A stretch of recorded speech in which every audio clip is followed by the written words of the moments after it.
چیزی که هیچ که از درباره چرخه‌های بازار بهت نمیگه و چرا همه ضرر میکنن. درد مشترک همه تریدرها.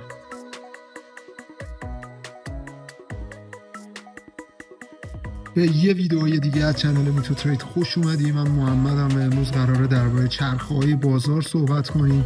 ویدئوی مهمیه، سعی کن گوش بدی با دقت و بذارم این اول کاری با یه خاطره شروع کنم که فکر کنم برای هممون اتفاق افتاده که یه بار یا بعضا چند بار شده که توی توییتر، یوتیوب دیدیم که بازار پامپ کرده، پر از فومو، احساس کردی اگه الان خرید نکنی جا میمونی و کلی داستانه دیگه. اوکی، میری خریدتو میزنی، 2-3 روز میگذره میبینی ریخت و تو ضرر کردی بازم. ولی خب چرا همیشه اینجوریه؟ چرا ما ضرر میکنیم؟ دلیلش اینه که ما تو اوج وارد میشیم. ولی خب سوال اصلی بازم اینجاست که چرا ما همیشه توی اوج وارد میشیم؟ چرا همیشه دیر میرسیم؟ ببین، جواب این سوالا یه چیزه، اونم اینه که ما نمیدونیم که بازار چجوری فکر میکنه. ما نمیدونیم که چرخهای بازار چجوریه، نمیشناسیم اون چرخها رو در اصل. امروز میخوام درباره همون رو صحبت کنم. چرخه کلاسیک بازار. ببینید، بازار یه حرکت ساده ولی مرموز داره، بهش میگن چرخه کلاسیک بازار که 4 تا فاز اصلی هم داره که الان 4 تا فاز بهتون میگم با توضیح. فاز اول تجمیع. اینجا جاییه که بازار افت کرده، همه ناامیدن، دیگه کسی امید به رشد نداره و کسایی که حرفه‌این آروم آروم دارن خرید میکنن. فاز افزایش. توی این فاز کم کم قیمت شروع به رشد میکنه.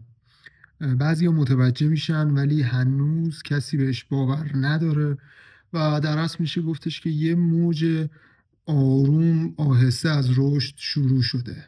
فاز توزیع. اینجا همون جاییه که قیمت بالا رفته، اخبار مثبت همه جا رو گرفته، یوتیوبرها دارن شعار میدن که آقا ما به ماه میریم و فلان و این حرفا و تازه کارا خیلی هیجانی میان توی بازار، خرید میکنن، هرچی داره و نداره رو میریزه توی بازار و کسی که تجربه داره، حرفه‌ای، آروم آروم داره میفروشه و از بازار خارج میشه. آخرین فاز سقوطه.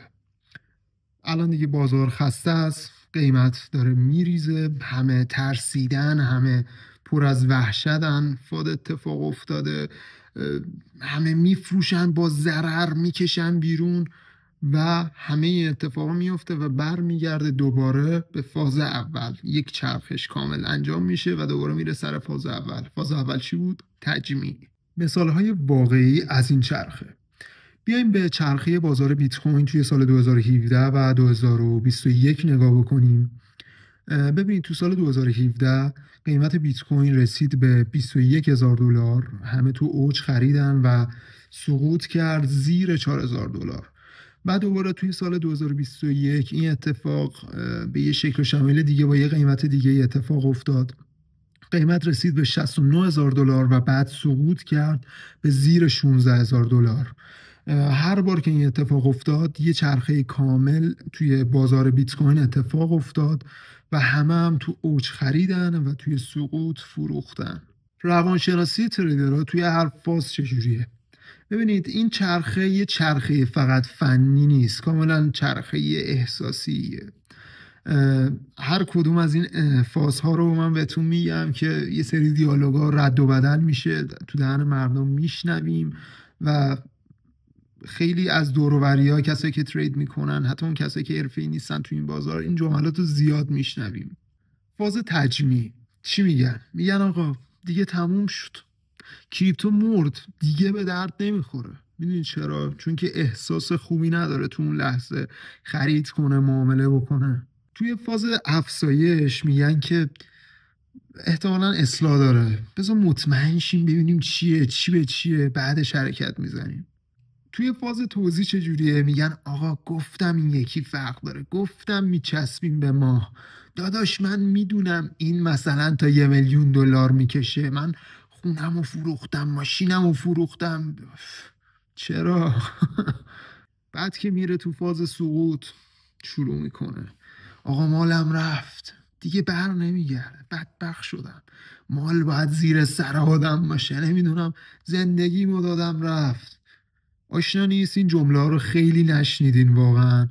این داستانیه که شما توی هر فاز میبینید که روی روانشناسی مردم، تریدرها، حالا چه حرفه‌ای چه غیر حرفه‌ای، یه سری دیالوگا زده میشه، واقعا یه سری جملات گفته میشه و تأثیرم داره، قطعا روی بازارم تأثیر داره. از کجا بفهمیم که ما کجای چرخه قرار داریم؟ خب ببین، اول شروع کن به سرچ زدن، گشتن. حالا ببین احساس غالب چیه، ترس، طمع، نمیدونم سردرگمی، چیه داستان. بفهم احساس غالبو.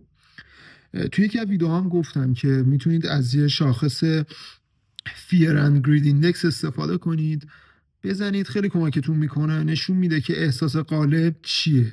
بگرد ببین افرادی که توی این حوزه کار میکنن چی میگن، نظرشون چیه درباره اون دوره، اون چرخه. اگه مثلا دارن همگی متفق القول از پامپ صحبت میکنن، شاید وقتش باشه که تو هم حواستو جمع کنی. تو چجوری باید توی این بازی برنده بشی؟ ببین، سعی کن همیشه خلاف جمع حرکت کنی، نه از روی لج و غرورا، نه از روی شناخت. مثلا وقتی همه دارن فوش میدن به بازار، بعد و بیرا میگن، چرت و پرت بهش میگن، تو برو بشین تحلیل کن، آماده شو برای ورود. یا مثلا وقتی دارن همه درباره یه کوین صحبت میکنن که این میکشه بالا، بالا میره، اینجوری میشه، 10 برابر میشه، تو صبر کن، بگو اوکی، برو بشین تحلیل کن، بررسی کن، ببین این حرف درست هستش یا نه. یادت باشه بازار با هیجان جمعی کار میکنه. تو اگه بتونی احساسات خودتو کنترل کنی، واقعا نصف بازی رو بردی، بدون شک. خب قبول داری که حقیقت تلخه؟ ولی تا حالا به این فکر کردی که حقیقت تلخ چقدر میتونه نجات دهنده باشه، نجات بخش باشه؟ ببینید، چرخه بازار یه چیز تکراریه، تکرار میشه، بیرحمه، فقط بازیگراشون، تریدرهای میان و میرن، عوض میشن. ولی اگه تو بتونی چرخه بازار رو بفهمی، دیگه قربانی نمیشی. چرا؟ نه به خاطر اینکه مثلا تو نابغه‌ای، نه، به خاطر اینکه هوشیاری. و هوشیار بودن چیزیه که 90% مردم توی بازار کریپتو، فارکس، سهام، بورس، هرچی، این هوشیاریه رو ندارن. پس اگه تو بتونی هوشیار باشی، راحت میشی از شر تمامی این داستانای چرخه بازار. و به من بگو که در حال حاضر توی هر تایمی که داری ویدیو رو میبینی، به من بگو که میدونی چرخه بازار الان کجاست، توی کامنت برام بنویس. و مرسی که همراه من بودی تا اینجا. از اینجا به بعدم همراه من باش. هر هفته ویدیو دارم و سعی میکنم بهترین موضوع رو بپردازم بهش و ویدیو بگیرم. خیلی چاکریم. فعلا.